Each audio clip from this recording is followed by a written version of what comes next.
নমস্কাৰ বন্ধু বান্ধৱীসকল, স্বাগতম জনাইছো নিমাদ ষ্টাডি পইণ্ট চেনেলটোলৈ। আজি আমি আলোচনা কৰিম উচ্চতৰ মাধ্যমিক দ্বিতীয় বাৰ্ষিকৰ অসমীয়া পাঠ্যপুথিৰ গড় ৩ৰ কৈশোৰকাল আৰু ইয়াৰ উপযোগী শিক্ষাৰ সকলোবোৰ পাঠভিত্তিক প্ৰশ্নোত্তৰ। পোনপ্ৰথমে আমি আলোচনা কৰিম অতিচম প্ৰশ্নোত্তৰ মূল্যাংক ১। প্ৰথম প্ৰশ্নটো হৈছে কৈশোৰকালৰ এটি বৈশিষ্ট্য উল্লেখ কৰা। উত্তৰ: দিবাস্বপ্ন বা অলীক কল্পনা কৈশোৰকালৰ এটি বৈশিষ্ট্য। ২ নম্বৰ প্ৰশ্ন, কোনছোৱা সময়ক কৈশোৰকাল বুলি কোৱা হয়? উত্তৰ: বাল্যকাল আৰু প্ৰাপ্তবয়স্কৰ মাজৰ সময়ছোৱাক কৈশোৰকাল বুলি কোৱা হয়। ৩ নম্বৰ প্ৰশ্ন, মানৱ জীৱনৰ কোনছোৱা কালক ৰূপান্তৰৰ কাল বুলি অভিহিত কৰিব পাৰি? উত্তৰ: মানৱ জীৱনৰ কৈশোৰ কালক এক ৰূপান্তৰৰ কাল বুলি অভিহিত কৰিব পাৰি। ৪ নম্বৰ প্ৰশ্ন, নৈতিকতাৰ বিকাশে কিশোৰ কিশোৰীৰ মনত কেনে ভাৱৰ উন্মেষ হোৱাত সহায় কৰে? উত্তৰ: নৈতিকতাৰ বিকাশে কিশোৰ কিশোৰীৰ মনত সামাজিক দায়বদ্ধতা, দেশপ্ৰেম বা বিশ্বপ্ৰেম আদি ভাৱৰ উন্মেষ হোৱাত সহায় কৰে। ৫ নম্বৰ, কৈশোৰ কালৰ বাবে প্ৰচলিত শিক্ষাক কি শিক্ষা বুলি কোৱা হয়? উত্তৰ: কৈশোৰ কালৰ বাবে প্ৰচলিত শিক্ষাক মাধ্যমিক শিক্ষা বুলি কোৱা হয়। চমু প্ৰশ্নৰ উত্তৰ মূল্যাংক ২ অথবা ৩। প্ৰথম প্ৰশ্নটো হৈছে কৈশোৰ কালৰ শাৰীৰিক বিকাশৰ লক্ষণসমূহ চমুকৈ আলোচনা কৰা। উত্তৰ: কৈশোৰ কালৰ দ্ৰুত শাৰীৰিক বিকাশ সহজতে চকুত পৰে। যৌৱন প্ৰাপ্তিৰ লগে লগে হোৱা জৈৱিক পৰিৱৰ্তনে ল'ৰা ছোৱালীৰ দেহৰ বিভিন্ন অংগৰ আকাৰ, ওজন, দৈৰ্ঘ্য বৃদ্ধি কৰাৰ লগে লগে নাৰী পুৰুষৰ দেহৰ গঠনৰ পাৰ্থক্য পৰিলক্ষিত হয়। প্ৰজনন ক্ষমতা প্ৰাপ্তি কৈশোৰ কালৰ এক প্ৰধান বৈশিষ্ট্য আৰু তাৰ ফলত শৰীৰৰ বিভিন্ন পৰিৱৰ্তন, কণ্ঠস্বৰ পৰিৱৰ্তন আদিয়ে দেখা দিয়ে। এই অভাৱনীয় পৰিৱৰ্তনসমূহে কিশোৰ কিশোৰীৰ মনলৈ আত্মসচেতনতাৰ ভাৱ আনি দিয়ে, যিটোৱে অনাহক লাজ, ভয় আৰু উৎকণ্ঠাৰ সৃষ্টি কৰে। এই সময়ত দেহৰ অন্তঃস্ৰাৱী গ্ৰন্থিসমূহৰ নিঃসৰণৰ বাবে হোৱা জৈৱ ৰাসায়নিক প্ৰক্ৰিয়াৰ ফলস্বৰূপে কিশোৰ কিশোৰীৰ বিপৰীত লিংগৰ প্ৰতি আসক্তিৰ ভাৱ অনুভৱ কৰে। এই সময়ত দেহৰ যৌন গ্ৰন্থিসমূহ সক্ৰিয় হৈ উঠে, কিশোৰীক যৌৱনৰ অফুৰন্ত শক্তিৰ অধিকাৰী কৰি তোলে। ২ নম্বৰ প্ৰশ্ন, কৈশোৰ কালত কিশোৰ কিশোৰীৰ মাজত পৰিলক্ষিত হোৱা নৈতিক পৰিৱৰ্তনসমূহ সহিয়াই লিখা। উত্তৰ: কৈশোৰ কালছোৱাত মানুহৰ নিজৰ মতাদৰ্শ গঢ়ি উঠে আৰু নৈতিক ক্ষেত্ৰত কিছু পৰিমাণে তাৰ প্ৰভাৱ পৰে। ধৰ্মৰ প্ৰতি, দৰ্শনৰ প্ৰতি বা জীৱনৰ লক্ষ্য উদ্দেশ্যৰ প্ৰতি উৎকণ্ঠা জাগি উঠে আৰু তাৰেই ফলস্বৰূপে মানসিক দ্বন্দ্বৰো সৃষ্টি হ'ব পাৰে। কিছু ক্ষেত্ৰত পিতৃ মাতৃ বা সমাজৰ বয়োজ্যেষ্ঠজনৰ মতাদৰ্শৰ পৰা ফালৰি কাটি নিজৰ যুক্তি বিবেচনাৰ এক নতুন নৈতিকতা সমৃদ্ধ সমাজ সৃষ্টি কৰিবলৈ বিচাৰে। যৌৱনৰ অফুৰন্ত শক্তিৰ জোৱাৰে কৈশোৰ মনত সৃষ্টি কৰে এক সৰ্বজনীন বিশ্ব ভ্ৰাতৃত্বৰ মনোভাৱ। সমাজ সচেতনতাৰ লগতে গঢ়ি উঠে নিস্বাৰ্থ মনোভাৱ, যাৰ ফলত কিশোৰে নতুন সমাজ গঢ়াৰ সপোনত ব্ৰতী হয়। ন্যায়ৰ হকে যুঁজিবলৈ লোৱা মানৱৰ বাবেই বিশ্বৰ বহুবোৰ সামাজিক বিপ্লৱত অংশগ্ৰহণ কৰা লোকসকলৰ অধিকাংশই কিশোৰ কিশোৰী। নৈতিকতাৰ এনে বিকাশে সামাজিক দায়বদ্ধতা, দেশপ্ৰেম বা বিশ্বপ্ৰেম আদি ভাৱৰ উন্মেষ হোৱাত সহায় কৰে। ৩ নম্বৰ প্ৰশ্ন, কৈশোৰ কালছোৱাত মানসিক শক্তিৰ বিকাশ কেনেদৰে হয়? উত্তৰ: কৈশোৰ কালছোৱাত মানসিক শক্তিৰ বিকাশ পূৰ্ণগতিত হয়। মানসিক শক্তি মানে হ'ল বুদ্ধি, বিমূৰ্ত নিশ্চিন্তৰ ক্ষমতা, যুক্তি শক্তি, বিভিন্ন দিশত আগ্ৰহ আদি।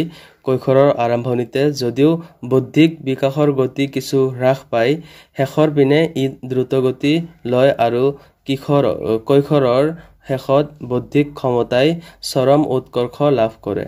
আনহাতে শৈশৱ কালৰো অনুকৰণ শিক্ষাৰ সলনি নিজৰ বিচাৰ বুদ্ধিৰে যুক্তিসংগতভাৱে চিন্তা কৰিব পৰা শক্তিৰো বিকাশ হয় এই কালছোৱাতেই। মূৰ্ত চিন্তাৰ বিপৰীতে বিমূৰ্ত চিন্তনৰ ক্ষমতা কৈশোৰ কালৰ এক বৈশিষ্ট্য, যিটোৱে স্বাধীন আৰু মৌলিক চিন্তাধাৰাৰ বিকাশত যথেষ্ট অৰিহণা যোগায়। এক কথাত ক'বলৈ গ'লে জীৱশ্ৰেষ্ঠ মানুহৰ ভিন ভিন মানসিক ক্ষমতাৰ পূৰ্ণ বিকাশ ঘটে এই কৈশোৰ কালতে। ৪ নম্বৰ প্ৰশ্ন, কৈশোৰ কালৰ বাবে প্ৰস্তুত কৰা স্তৰৰ পাঠ্যক্ৰমত থকা 4টা মৌলিক বিষয় কি কি? উত্তৰ, কৈশোৰ কালৰ বাবে প্ৰস্তুত কৰা মাধ্যমিক স্তৰৰ পাঠ্যক্ৰমত থকা 4টা প্ৰাথমিক আৰু মৌলিক বিষয় হ'ল ভাষা শিক্ষণ, গণিত, বিজ্ঞান আৰু সমাজ বিজ্ঞান। তদুপৰি আৰু কিছুমান বিষয়ত গুৰুত্ব দিয়া হৈছে কাৰিকৰী বিদ্যা, স্বাস্থ্য আৰু শাৰীৰিক শিক্ষা, পৰিৱেশ বিজ্ঞানৰ শিক্ষা, যৌন শিক্ষা আৰু জনশিক্ষা, মানৱ অধিকাৰ আৰু শান্তিৰ শিক্ষা, মূল্যবোধৰ শিক্ষা আদি কিছুমান উপৰঞ্চি বিষয়ৰ অন্তৰ্ভুক্তিৰে মাধ্যমিক স্তৰৰ শিক্ষা স্বয়ং সম্পূৰ্ণ কৰি তুলিছে। ইয়াৰ ফলত কিশোৰ কিশোৰীৰ দৈহিক, মানসিক, সামাজিক সম্পৰ্কীয় চাহিদাসমূহ পূৰণ হ'ব বুলি ভবা হৈছে। ৫ নম্বৰ, কিশোৰ সংস্কৃতি কি? উত্তৰ, কিশোৰ কালত সমনীয়াৰ সৈতে হোৱা প্ৰতিযোগিতা, সহযোগিতাৰ অন্তৰালত গঢ়ি উঠা মনোভাৱকেই উপ-সংস্কৃতি বা কিশোৰ সংস্কৃতি বোলা হয়। ইয়াৰ ধনাত্মক দিশ হ'ল এই সময়ত দলীয় মনোভাৱৰ লগতে সমমৰ্মিতাৰ উন্মেষ হয়, সমনীয়াৰ মাজত গভীৰ বন্ধুত্ব আৰু সহযোগিতাৰ ভাৱ গঢ়ি উঠে। আনহাতে ইয়াৰ ঋণাত্মক দিশ হ'ল সামাজিক ব্যাধিস্বৰূপ মাদক দ্ৰব্যৰ ব্যৱহাৰ, ড্ৰাগছৰ প্ৰতি আসক্তি নতুবা সমাজ স্বীকৃত আচৰণৰ প্ৰতি অনীহা, আনকি বিপদগামী মনোভাৱো এই সময়ত গঢ় ল'ব পাৰে। দীঘলীয়া প্ৰশ্নৰ উত্তৰ মূল্যাংক 4 অথবা 5। প্ৰথম প্ৰশ্নটো হৈছে কৈশোৰ কালৰ আৱেগিক আৰু সামাজিক বিকাশৰ বিষয়ে বহলাই লিখা। উত্তৰ, মানৱ জীৱনৰ কৈশোৰ কালক এক ৰূপান্তৰ কাল বুলি অভিহিত কৰিব পাৰি। এই কালছোৱাত এটি কিশোৰ সন্মুখীন হয় তেওঁৰ শাৰীৰিক, মানসিক, আৱেগিক, সামাজিক আৰু নৈতিক ক্ষেত্ৰত নানা জটিল পৰিৱৰ্তনৰ। কৈশোৰ কালৰ আৱেগিক আৰু সামাজিক বিকাশৰ বিষয়ে তলত আলোচনা কৰা হ'ল। আৱেগিক বিকাশ। কৈশোৰ কালত কিশোৰ কিশোৰীৰ আৱেগিক দিশৰ বিকাশ পূৰ্ণতম বুলি ক'ব পাৰি। আৱেগ অনুভূতিৰ অত্যাধিক প্ৰৱণতাৰ ফলত বহু ক্ষেত্ৰত তেওঁলোকৰ জীৱন সম্পূৰ্ণভাৱে আৱেগে পৰিচালিত কৰে। আৱেগৰ পূৰ্ণতম বিকাশে কিশোৰ কিশোৰীৰ মনোজগতত আলোড়ন সৃষ্টি কৰে, যাৰ ফলত তেওঁলোকৰ মন হৈ পৰে কেতিয়াবা অতিশয় আশাবাদী আৰু কেতিয়াবা অতি নিৰাশাবাদী। আশা নিৰাশাৰ দামোজাত পৰি বহু সময়ত বহুতৰে অন্যৰ লগত মিলিব নোৱাৰা সমস্যাই দেখা দিয়ে। সুস্থভাৱে নিজৰ মনক পৰিচালিত কৰিব নোৱাৰি বহু সময়ত কিশোৰ কিশোৰী হৈ পৰে বিদ্ৰোহী মনোভাৱাপন্ন, পৰিয়ালৰ প্ৰতি, সমাজৰ প্ৰতি নেতিবাচক মনোভাৱ পোষণ কৰা। এনে কিশোৰ কিশোৰীক সময়মতে সুশিক্ষা দিব নোৱাৰিলে সৃষ্টি হয় অপৰাধ প্ৰৱণতা। সামাজিক বিকাশ। কৈশোৰ কালৰ সামাজিক বিকাশ এক লেখত ল'বলগীয়া বিষয়। দলীয় মনোভাৱৰ লগতে সহমৰ্মিতাৰ উন্মেষ হয় এই কালছোৱাত। সমনীয়াৰ মাজত গভীৰ বন্ধুত্ব আৰু সহযোগিতাৰ ভাৱ গঢ়ি উঠে। সমনীয়াৰ সৈতে হোৱা প্ৰতিযোগিতা, সহযোগিতাৰ অন্তৰালত গঢ়ি উঠে এক উপ-সংস্কৃতি, যাক কিশোৰ সংস্কৃতি বুলি অভিহিত কৰা হয়। কিশোৰ অৱস্থাৰ চাল-চলন, সাজপাৰ, বাক-ভংগী, ধ্যান-ধাৰণা, আনকি ৰাজনৈতিক মতাদৰ্শ আদিতো এই সংস্কৃতিয়ে যথেষ্ট প্ৰভাৱ পেলোৱা দেখা যায়। মন কৰিবলগীয়া কথা যে বেছিভাগ ক্ষেত্ৰত কিশোৰ সংস্কৃতি ধনাত্মক দিশতকৈ ঋণাত্মক দিশটোৰ প্ৰতিহে ধাৱমান হয়। আমাৰ সমাজত দেখা দিয়া সামাজিক ব্যাধিস্বৰূপ মাদক দ্ৰব্যৰ ব্যৱহাৰ, ড্ৰাগছৰ প্ৰতি আসক্তি নতুবা সমাজ স্বীকৃত আচৰণৰ প্ৰতি অনীহা আদি বিষয়ত কিশোৰীসকলক সুশিক্ষিত কৰি নুতুলিলে তেওঁলোকে বিপদগামী হয়।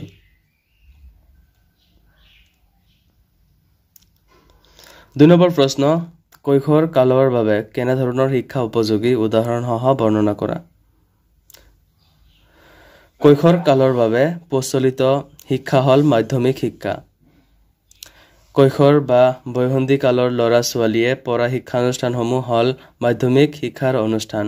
অৱশ্যে কৈশোৰৰ শিক্ষা ব্যৱস্থাৰ বিষয়ে ক'বলৈ গ'লে আনুষ্ঠানিক শিক্ষাৰ লগতে অনানুষ্ঠানিক শিক্ষাকো সমানে গুৰুত্ব দিব লাগিব।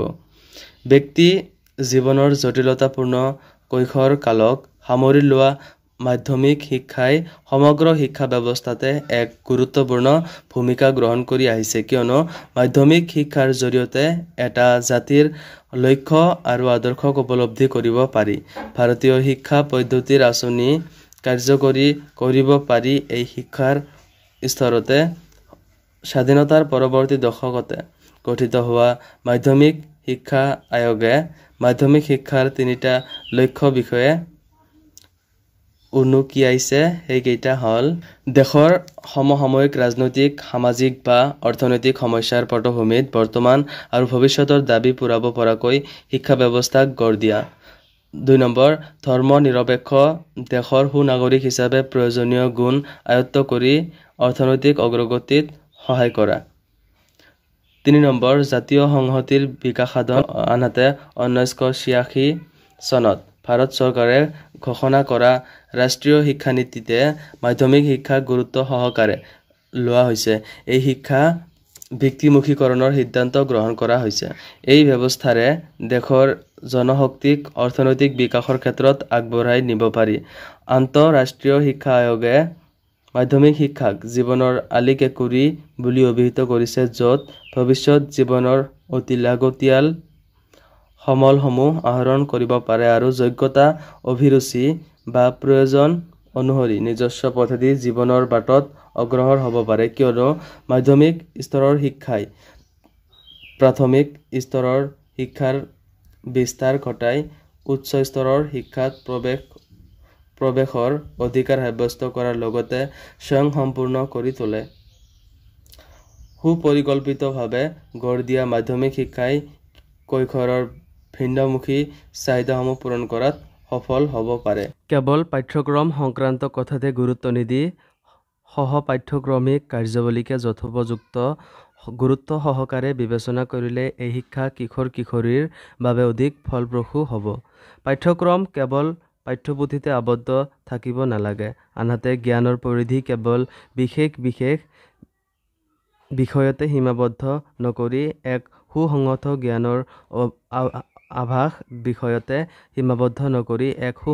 জ্ঞানৰ আভাস ছাত্ৰ-ছাত্ৰীক দিয়াৰ বাবে যত্নপৰ হ'ব লাগে। পাঠ্যক্ৰমৰ মাজেৰে দিয়া জ্ঞানৰ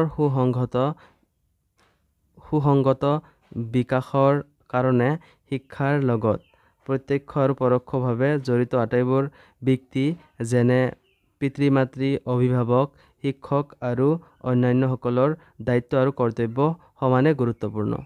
3 নম্বৰ, চমু টকা লিখা। দিবাস্বপ্ন, বীৰপূজা, অপৰাধপ্ৰৱণ কিশোৰ। উত্তৰ: দিবাস্বপ্ন বা অলীক কল্পনা হ'ল কৈশোৰ কালৰ এক বৈশিষ্ট্য। কল্পনা শক্তিৰ অভূতপূৰ্ব বিকাশে কিশোৰ-কিশোৰীৰ মনত কল্পনাৰ মায়াজাল বিস্তাৰ কৰে আৰু বহু ক্ষেত্ৰত বাস্তৱতাৰ পৰা ফালৰি কাটি কেৱল কল্পনাৰ জগততে তেওঁলোকক বিচৰণ কৰা দেখা যায়। অৱশ্যে দিবাস্বপ্নৰ যোগাত্মক দিশ এটাও আছে, যিয়ে কৈশোৰৰ সৃজনী প্ৰতিভা বিকাশত সহায় কৰিব পাৰে। মানসিক পৰিতৃপ্তি সাধনৰ বাবে বহুতো কিশোৰ-কিশোৰীয়ে সংগীত, সাহিত্য আদি বিভিন্ন মাধ্যমৰ মাজেৰে নিজৰ সৃষ্টিশীল কল্পনাৰ প্ৰকাশ কৰিবলৈ যত্ন কৰে।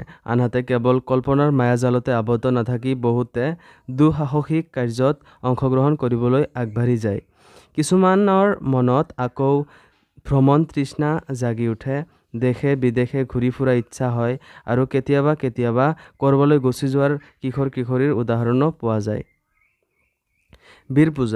বীৰপূজাৰ প্ৰবৃত্তি কৈশোৰ কালৰ আন এক বৈশিষ্ট্য। নিজৰ ভাল লগা ব্যক্তিৰ জীৱনৰ আদৰ্শ গ্ৰহণৰ প্ৰবৃত্তি এই সময়ত প্ৰবল হৈ উঠে আৰু সেয়েহে সেই ব্যক্তিৰ ব্যক্তিত্বৰ সকলোবোৰ গুণৰ নীৰৱ অনুকৰণ কিশোৰ কিশোৰীয়ে কৰিবলৈ লয়।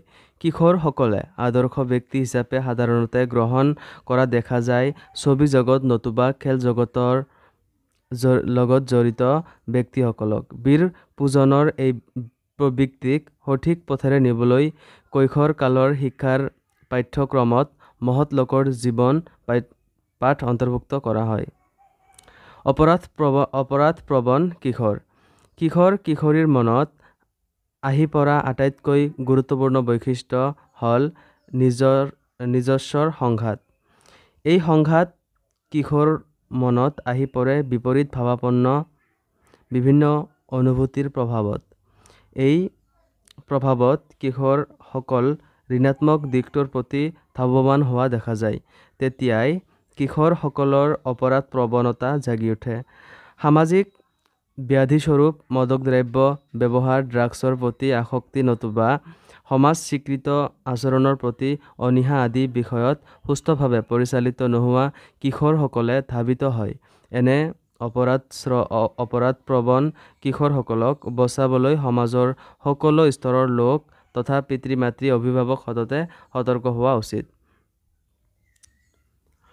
৪ নম্বৰ প্ৰশ্ন, কিশোৰ কিশোৰীৰ মনৰ আটাইতকৈ গুৰুত্বপূৰ্ণ বৈশিষ্ট্য হ'ল পৰিচিতৰ সংঘাত, ব্যাখ্যা কৰা। উত্তৰ: কিশোৰ কালত কিশোৰ কিশোৰীৰ মনৰ বিভিন্ন ধৰণৰ বৈশিষ্ট্য দেখা যায়। তাৰ ভিতৰত আটাইতকৈ গুৰুত্বপূৰ্ণ বৈশিষ্ট্য হ'ল নিজস্বতাৰ সংঘাত। এই সংঘাত কৈশোৰ মনত আহি পৰে বিপৰীত ভাৱাপন্ন বিভিন্ন অনুভূতিৰ প্ৰভাৱত। নৈতিকতাবোধ, মূল্যবোধ, সামাজিক দায়বদ্ধতা আদি আদৰ্শৰ বাস্তৱ জগতৰ লগত অমিলখিনি কিশোৰ কিশোৰীয়ে নিজৰ চিন্তা বুদ্ধি বা বিচাৰ বিবেচনাৰে ফঁহিয়াই চাব নোৱাৰে। কৈশোৰত গঢ়ি উঠা আদৰ্শবাদৰ লগত বাস্তৱতাৰ সংঘাত জন্ম দিয়ে নিজস্বতাৰ সংঘাত। সমাজ গঠনত এনে সংঘাতে জোৱাৰৰ সৃষ্টি কৰে।